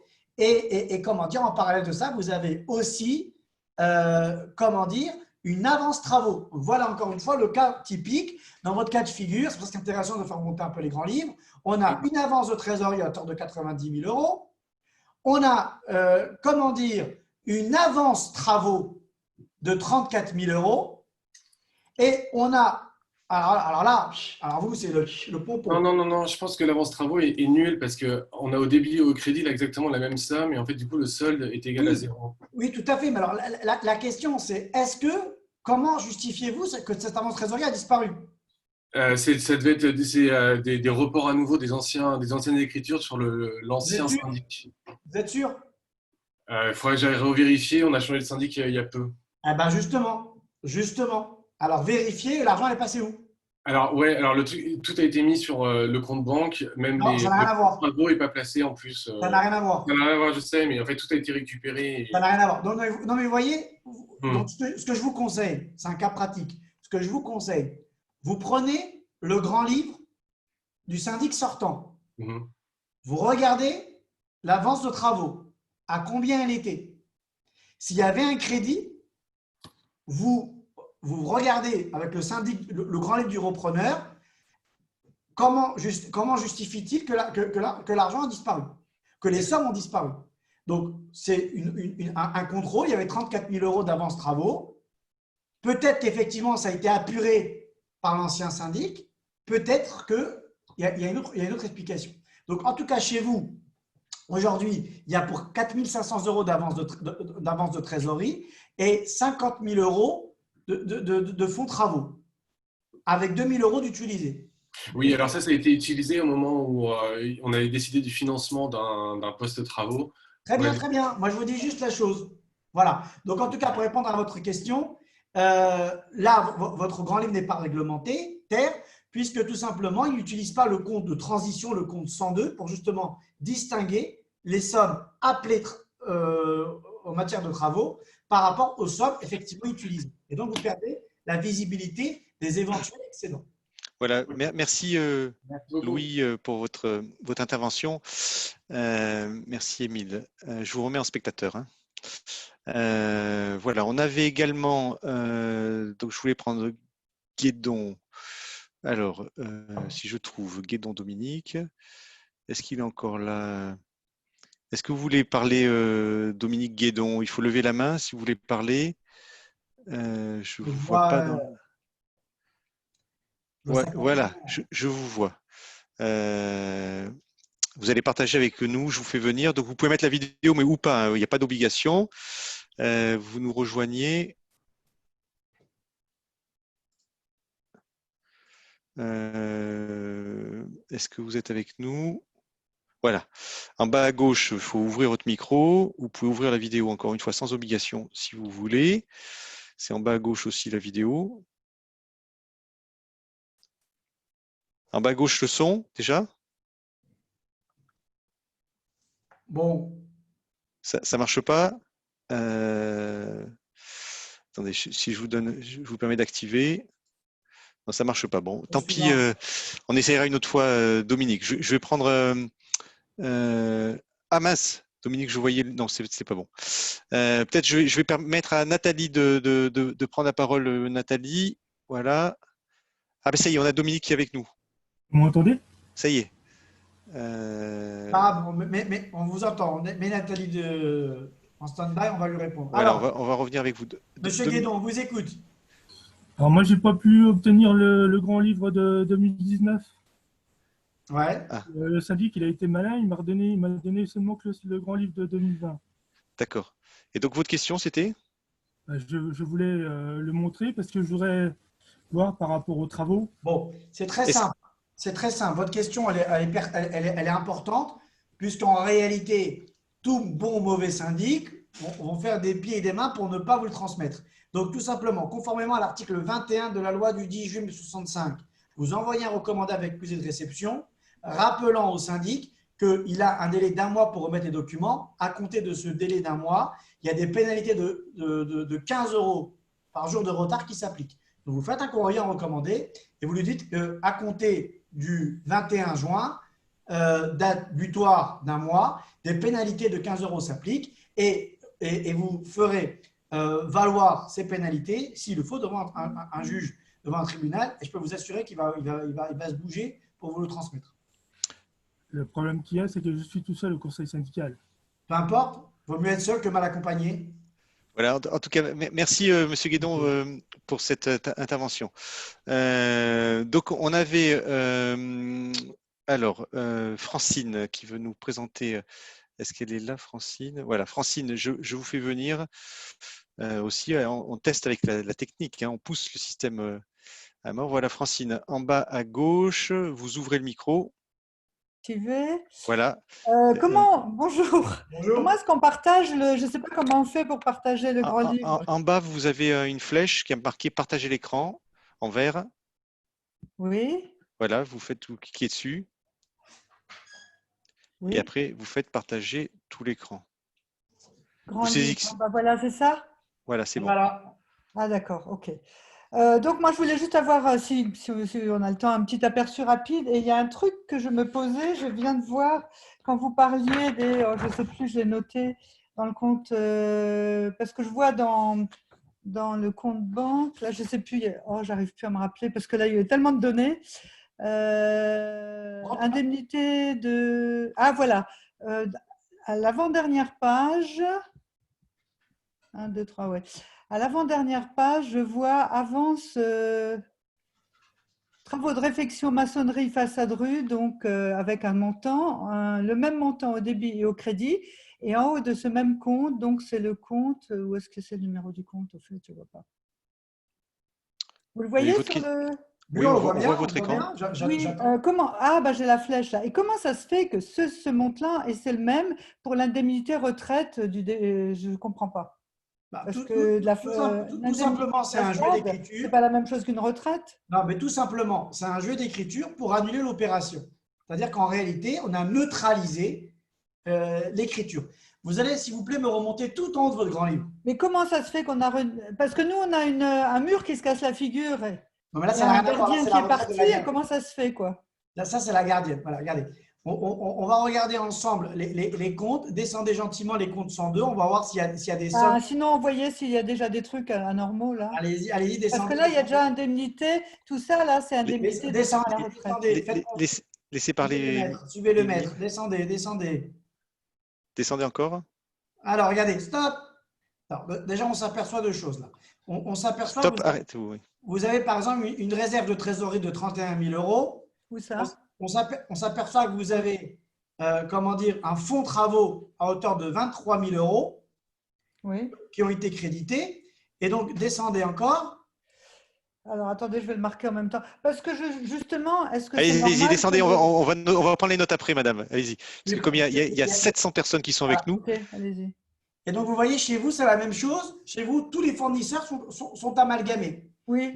Donc, on n'a pas… Et d'ailleurs, je pense… sans le vouloir, vous nous avez présenté le même grand livre que celui qu'on a mis en démonstration. Et j'ai reconnu que c'était le même syndic. Donc, on a un syndic qui procède de la même façon, qui amalgame sur un même compte tous les fournisseurs. Donc là, le réflexe que vous devez avoir, c'est, de lui demander un journal voilà, des fournisseurs. Et là, dommage que je n'ai pas la main, mais j'aurais pu le descendre ensemble, parce qu'à mon avis, vous devez avoir des comptes d'attente, vous devez avoir des comptes 46 et des comptes d'attente. Et donc, ce sont des sommes que vous devez réaffecter auprès des copropriétaires. Donc, vous voyez, là, on est dans le cas de figure où tout est amalgamé. Donc là, vous avez une investigation à mettre en place pour avoir plus de clarté sur la situation. Voilà, merci madame pour cette intervention. Bonne journée à vous. Merci beaucoup. Vous aussi, merci. Voilà, donc je vais demander, j'ai dit Nathalie Gesselin, pardon. On va vous permettre de parler, peut-être pas de partager votre écran parce que vous n'avez pas demandé à partager votre écran. Bonjour Nathalie, vous pouvez ouvrir votre micro. Oui, bonjour, vous m'entendez? Voilà, on vous entend, on vous laisse poser votre question. Ok, très bien. Oui, j'ai oublié de demander pour mon écran, mais j'ai un compte qui s'appelle 486, qui s'appelle créé par l'imputation comptable. Je ne sais pas ce que ça veut dire. Et j'ai d'autres choses, on me dit remise folio. Donc, c'est peut-être très clair pour les comptables, mais pas pour moi. Non, c'est en aucun cas. Mais je peux partager l'écran si… Non, mais on peut partager l'écran, mais de toutes les façons, là, on est dans un cas de figure où on a un libellé qui ne veut rien dire. Donc, on ne va pas essayer de comprendre un libellé qui ne veut rien dire. Folio, ça veut dire peut-être c'est des photocopies. Je ne vois pas pourquoi des photocopies seraient imputées dans le grand livre de la copropriété. Donc là, il faut tout simplement demander à quoi correspond cette somme-là, et si elle est légale ou pas légale, et si elle n'est pas légale, elle doit être supprimée. Voilà. Tout simplement. J'avais plutôt l'impression que c'était quand même un terme comptable et technique, enfin, et bancaire. Hein. Bah, moi, folio, je ne connais pas. Et sinon, créé par l'imputation comptable, qu'est-ce que ça peut vouloir dire? Ça, c'est un compte aussi. Ça, c'est pas un libellé, ça, c'est une phrase qui a été indiquée. Donc, il faudrait savoir à quoi correspond cette somme-là. D'accord. Voilà, donc, si pour vous, ça ne veut rien dire, ok. Alors, ça ne veut rien dire. Il faut le préciser. Merci Nathalie pour votre question. D'où l'intérêt d'être bien précis. Voilà, donc il y avait, je vais abaisser la main de Nathalie, il y avait Christian qui voulait intervenir. Bonjour Christian, il faut ouvrir votre micro en bas à gauche. Christian, voilà. Oui, bonjour, vous m'entendez? On vous entend Christian. Oui, simplement, je voudrais savoir s'il est possible d'avoir, je pense que c'est une question déjà répondue peut-être, l'accès au grand livre par le web, l'accès au conseil syndical. Est-ce que je peux demander ça à mon syndic? Alors, vous le pouvez, mais comment dire, aujourd'hui, dans les documents qui doivent obligatoirement être mis dans l'extranet de la copropriété, ce n'est pas un document obligatoire. Par contre, rien ne vous interdit en Assemblée générale de voter le principe que dans l'extranet de la copropriété, dans l'espace du conseil syndical, figure le grand livre de la copropriété. Et vous pouvez même prévoir une mise à jour des documents. D'accord. C'est-à-dire considérer que tous les trimestres, le syndic est tenu de vous remettre le grand livre. Est-ce qu'on pourrait conseiller aux adhérents finalement une périodicité de mise à jour Alors, la périodicité, elle varie surtout selon la complexité de la copropriété et les enjeux qu'elle présente. Mais un grand livre qui est étudié une fois par trimestre, c'est pas du folklore, ça a tout son intérêt. D'accord. Voilà, merci Christian pour votre question. Merci. Alors, Josette, voilà, je vous donne la parole. Il faut ouvrir votre micro en bas à gauche. Voilà. Donc, on vous écoute, Josette. Merci. Bonjour. Bonjour. Et merci pour la préparation de vos séminaires qui sont très bons.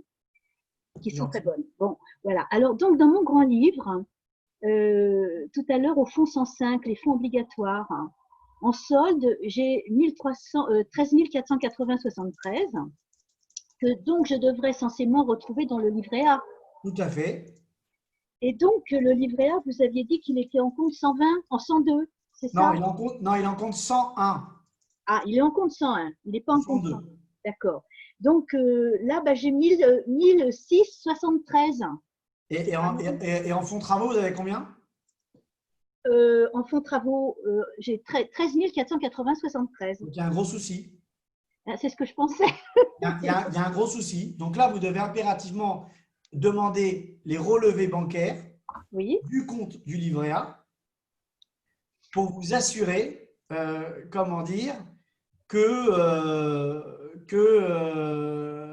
est la réalité de la situation. D'accord, ok. Très bien, j'ai noté. Parce qu'il est probable que dans votre cas, le fonds travaux est utilisé pour compenser les impayés. Ah, d'accord, encore mieux. Ok. C'est un système de verre communicant. Hein.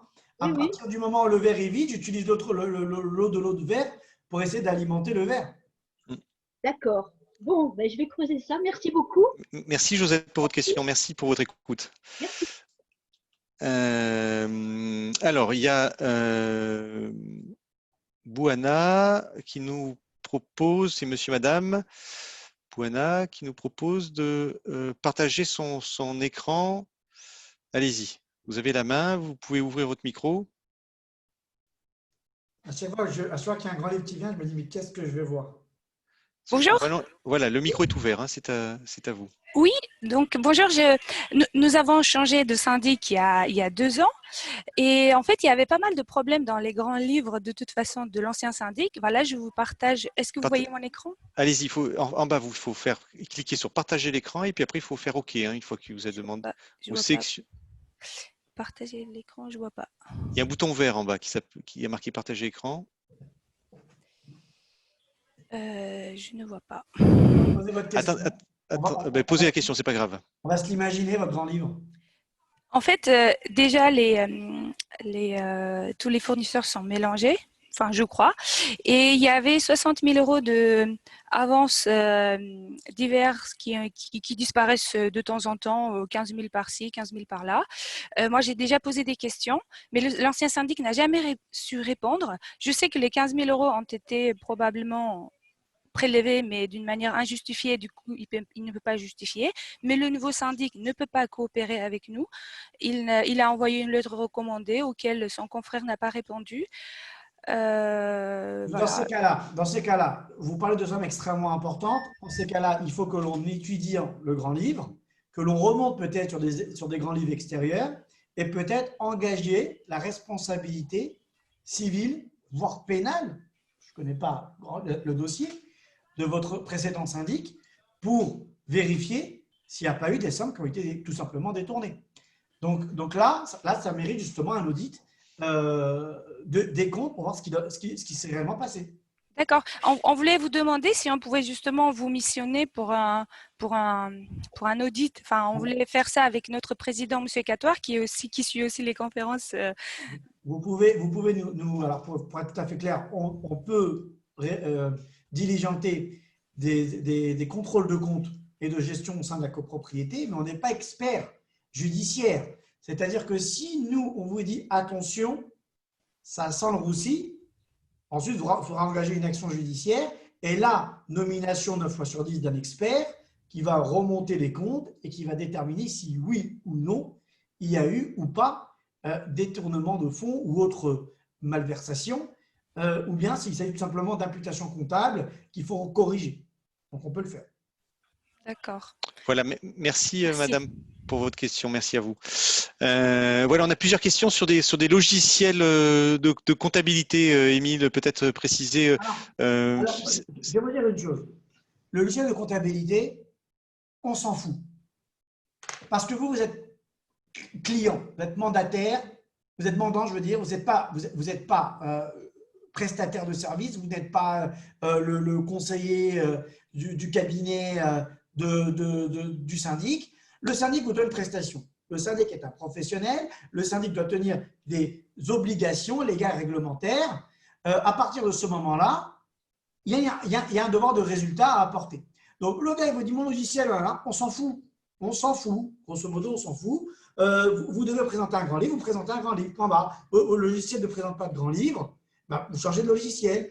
Mettez-vous aux normes, développez-vous. Mais bon, on ne peut pas admettre aujourd'hui que la réponse d'un professionnel est de dire il y a les dispositions légales et il y a ce que je peux vous produire. Merci, au revoir. Bon, voilà. Donc, ne rentrez pas à la limite dans ce faux débat des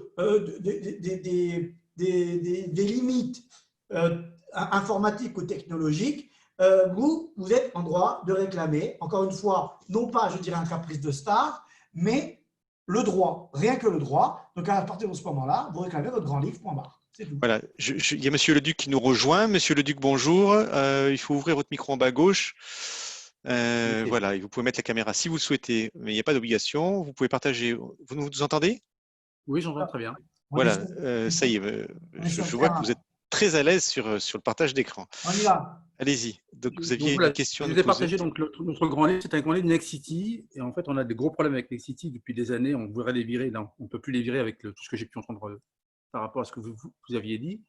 Et donc, il y a beaucoup de choses qui me paraissent assez étranges en comptabilité générale sur ce grand livre, mais je n'arrive à avoir aucune réponse de la part de Nexity sur nos différents échanges que nous avons depuis plus de 3 ans recommandés, mais qui ne portent pas. Bon. Alors, comment dire? Bon, je vois qu'ils ont payé la cotisation à l'ARC, c'est déjà pas mal. Là, elle était en retard de 6 mois. D'accord. On a mis 6 mois. Là, ce que je vois chez vous, il y a un truc qui est flagrant. Dès que j'ai vu un peu rapidement, ce que j'ai vu rapidement chez vous, c'est qu'il y a énormément de travaux votés et non réalisés. Exactement. Et donc, on est dans un système, comment dire, un peu de cavalerie. Donc là, le conseil que je vous donnerai directement, c'est de faire un état des lieux des travaux. Si vous considérez qu'il y a une perte de confiance de votre syndic, que concrètement, il y a une perte de visibilité sur la gestion des travaux, n'allez pas plus loin. Faites un arrêt sur image, à la limite, et refaites un état des lieux des différents campagnes de travaux en distinguant ce qui a été appelé de ce qui a été engagé, de ce qui a été dépensé. Parce que là, vous ne pouvez pas continuer avec un liste de la Prévert dans lequel on a énormément d'opérations et on ne sait plus aujourd'hui où on se situe. Bon, donc là, le conseil que je peux vous donner, stoppez aujourd'hui l'hémorragie en mettant à plat les travaux qui sont en cours de réalisation. C'est vraiment mon premier conseil que je vous donnerai. Oui, bien évidemment, mais en fait, il y a des travaux qui étaient votés en Assemblée générale où le syndic n'a pas fait son travail pour appeler les travaux. Très bien. Donc, il y a eu pas mal de travaux, mais moi je suis collaborateur d'architecte, donc je sais ce qu'il en est. Simplement, le problème, c'est qu'on n'arrive pas à les faire avancer. C'est qu'en fait, on vote des travaux en Assemblée générale, les fonds sont prélevés, mais ensuite, les travaux ne se font pas. Eh bien justement, Alors que les devis sont faits et les devis sont signés. Alors justement, là, vous avez la double peine, puisque vous payez, les travaux ne sont pas faits. Ou bien vous payez, mais les travaux ne sont quand même pas faits. Donc, a priori, il y a une difficulté. La difficulté, pourquoi, comment? Est-ce qu'il y a des impayés? Est-ce qu'ils ne vont pas faire les travaux? Est-ce qu'ils créent de la… Non, il n'y a pas d'impayés. Peu importe. Donc, en état de cause, là, ce que moi, je vous conseille, écoutez, c'est cher Nexity, a priori, vous ne voulez pas engager les travaux, tout est figé, très bien, on annule, on a